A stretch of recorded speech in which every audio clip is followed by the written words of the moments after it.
Basically अगर ये button press होगा तो हमें एक हेलो कैट प्रेस कर शो करेगा।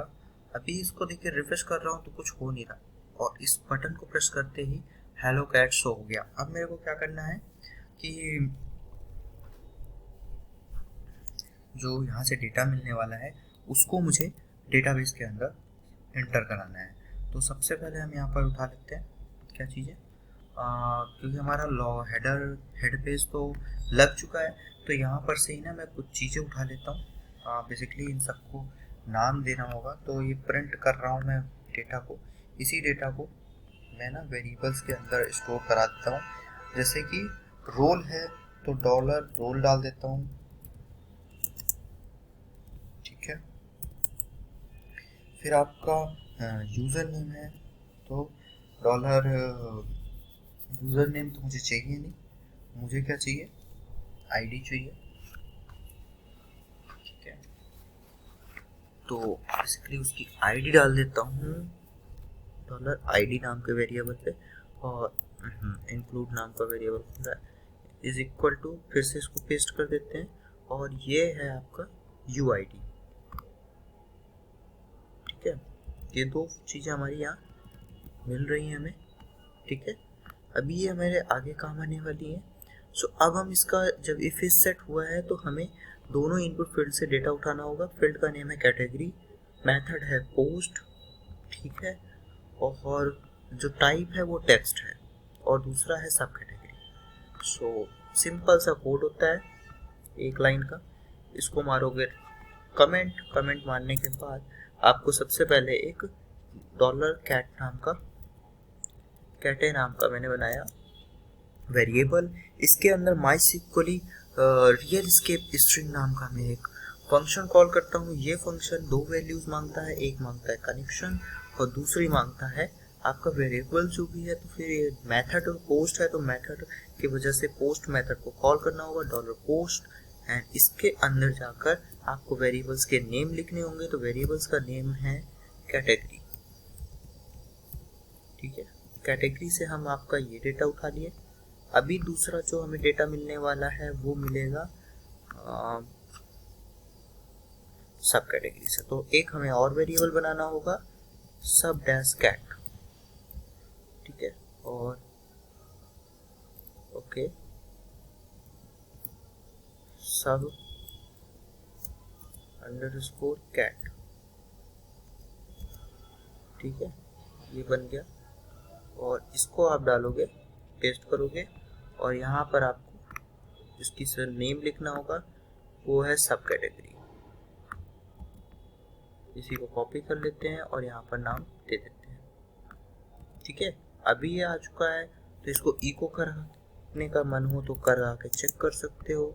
इको के लिए ये वेरिएबल है तो आपने इस वेरिएबल को कॉल किया, पेस्ट किया, कॉन्कैटिनेशन लगाया, br लगाया, फिर कॉन्कैटिनेशन लगाया, फिर दूसरा वेरिएबल कॉल किया। आपके दो वेरिएबल एक साथ प्रिंट हो जाएंगे। सेमीकोलन लगाया, आपका इको काम करेगा जब इस बटन प्रेस हो जाएगी। आते हैं यहाँ पर चेक करते हैं, रिफ्रेश मारते हैं, कुछ मिला नहीं मिला। तो सबसे पहले हमें यहाँ पे कुछ देना पड़ेगा। मैंने SDFG रखा और इसको प्रिंट किया। आपको ये दो वैल्यूज मिल रही हैं, आप चाहो तो इन्हें H1 टैग पे ले जाकर वापस से शो करा सकते हो। उसके लिए आपको कोडिंग में आना होगा, इन दोनों के पहले H1 लगाना होगा। सो बेसिकली H1 हुआ, ठीक है, ये हुआ। फिर इसको कॉन्कैटिनेट करना होगा। कॉन्कैटिनेशन के बाद ये br के बजाय यहाँ पर H1 लगेगा। अब जस्ट बिकॉज आपने H1 कॉल किया है, तो H1 एक ऐसा टैग है जो फुल लाइन टैग को कॉल करेगा। तो ये यहाँ पर एक HR हो गया और फिर दूसरा H1 आपको लेना चाहो तो ले लो, मैं नहीं ले रहा, एक ही H1 ले रहा हूँ। तो एक जो है कैटेगरी जो है वो बोल्ड हो जाएगी। अभी आप रिफ्रेश मारोगे तो ये देखो ये चीज़ें आ गई है ना।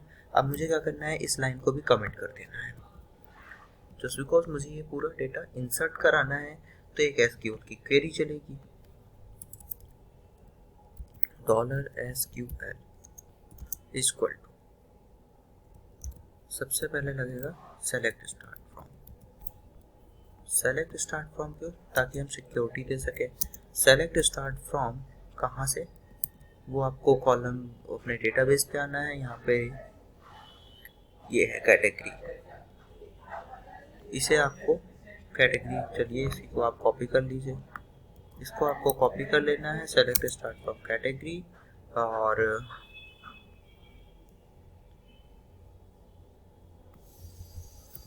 This is okay. अभी क्या हो गया, सेलेक्ट स्टार्ट फ्रॉम कैटेगरी तो क्या, अब इसी को आपको रन कराना होगा। तो $res इक्वल टू आपको MySQL एक क्वेरी करनी होगी। क्वेरी एक फंक्शन है जिसके अंदर आपको एक कनेक्शन देना होगा और दूसरा आपको SQL की क्वेरी देनी होगी। अभी आपका ये चीज आ चुका है। अभी इसके बाद आपको इसके साथ एक नया फंक्शन देना होगा। वो एक नया फंक्शन क्या होगा, इफ की कंडीशन देनी होगी। Actually if res equal to right,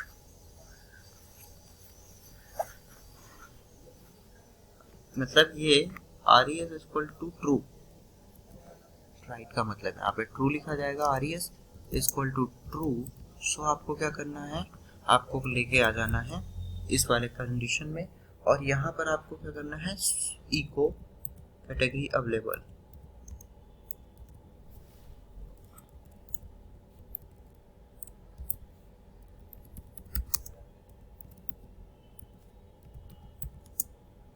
search proper category available.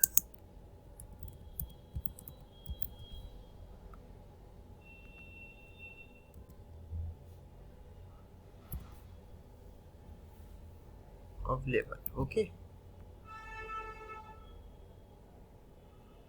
Category चलो छोड़ो यार, चलो ये आपने इको मार दिया। अभी इसके बाद आपको अगर ये ट्रू नहीं होता है तब इल्स की कंडीशन में आना है। इल्स की कंडीशन के अंदर आपको दो चीजें मिलने वाली हैं, नहीं दो चीजें नहीं मिलेंगी, यहाँ पर आपको इंसर्ट करा देना है, ठीक है। तो फिर दूसरा SQL चलेगा, वो इंसर्ट का होगा SQL, और इक्वल टू लगेगा SQL है और इंसर्ट का है SQL SDF मैंने डाल दिया यहाँ पे। और इंसर्ट करने के लिए सबसे पहले आपको लगाना होगा insert into category, insert into category. यहाँ पर आपको ये वाले सिंबल्स लगेंगे यहाँ पे, ठीक है। और इसके बाद इसकी वैल्यू लगेगी, ठीक है कि, और फिर यहाँ पर वैल्यूज़ आती हैं, जो इसका वैल्यू और वैल्यूज़ लिखने के बाद ये इंसर्ट हुआ ऐसे। अभी क्या करना है, कैटेगरी के अंदर दो वैल्यूज़ रखनी है, तो वो क्या होंगे, वो होंगे कॉलम के नेम। तो कॉलम के नेम होंगे नेम, सब name, user role, user ID, तो बेसिकली, और डेट बाय डिफ़ॉल्ट है। तो सबसे पहले आपको रखना है कैट नेम, तो वो आएगा कैट डैश नेम, ठीक है। और इसके बाद आपको रखना है कैट डैश नेम के बाद दूसरा कॉलम है कैट सब नेम, तो कैट, ठीक है, कैट सब नेम। कैट सब नेम के बाद आपको तीसरा कॉलम रखना है रोल, ये है यूज़र डैश रोल और यूज़र डैश आईडी। तो यूज़र डैश रोल रखना है 1 by 1, ठीक है। और अभी यहाँ पे कुछ गड़बड़ है, ये क्या कह रहा है,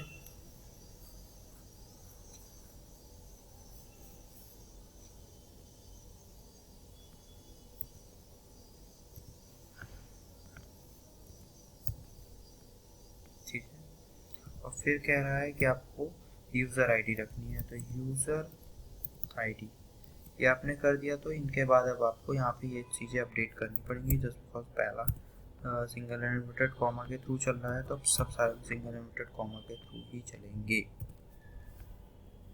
ठीक है, अभी आपका कैट हो गया, रोल हो गया, आईडी हो गया, ये आपका हो गया। अब वैल्यूज़ कैसे देनी है, तो वैल्यूज़ 1 बाई 1 लेनी होगी। तो बेसिकली ये वेरिएबल के अंदर स्ट्रिंग आने वाला है, इन दोनों वेरिएबल्स के अंदर।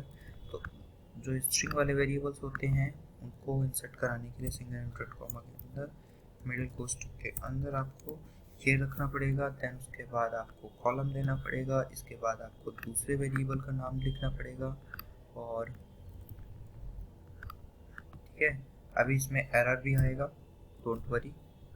फिर उसके बाद आपको तीसरा वेरिएबल देना होगा, वो क्या है, देखिए आपने नेम दे दिया, सब नेम दे दिया। अभी क्या है, रोल और आईडी। तो रोल और आईडी कहाँ से आ रही है, रोल और आईडी ऊपर आपने कहीं पर डिफाइन किया है, ये रोल है। रोल और आईडी आई थिंक 1 1 आ रही होगी।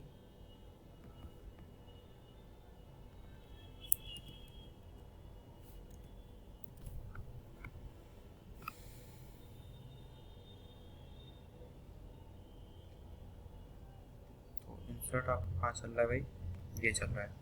तीसरी वैल्यू देनी है आपको, ठीक है। सो बेसिकली ये भी एक वेरिएबल स्ट्रिंग है, तो इस वजह से आपको ऐसे देना होगा। अब तीसरी वैल्यू जो है एक न्यूमेरिक डेटा है, इंटीजर है।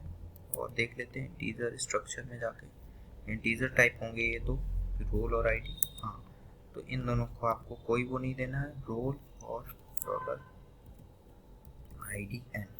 ये आपका इंसर्ट करेगा डेटा, और देखते हैं अब ये क्या कर रहा है। इसके बाद इसको एक रन कराने के लिए आपको res-inst कर देना है। Insert equal to MySQL query, MySQL query के अंदर बेसिकली दो वेरिएबल्स आएंगे, कनेक्शन और वो क्वेरी। तो क्वेरी है SQL SDF, ठीक है। ये आपका रन हो गया। अब क्या करना है, इफ भैया अगर ये सक्सेसफुली इंसर्ट हो जाता है तो इक्वल टू ट्रू, तो रिडायरेक्ट कर देना। हेडर, हेडर के बाद लोकेशन। आपको लोकेशन के लिए आपको सबसे पहले यहाँ सिंगल इनवर्टेड कॉमा या डबल इनवर्टेड कॉमा रखना पड़ेगा। लोकेशन में जाकर कॉलन लगाकर आपको यहाँ पे नाम लिखना होगा। बेसिकली यहाँ पे क्या जाएगा, main.php, main.php जाएगा, हाँ मेन, कैटेगरी जाएगा, category.php, php पे फाइल जाएगी। else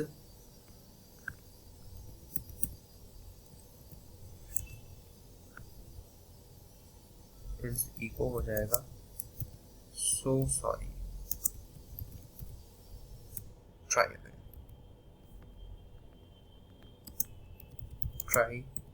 again,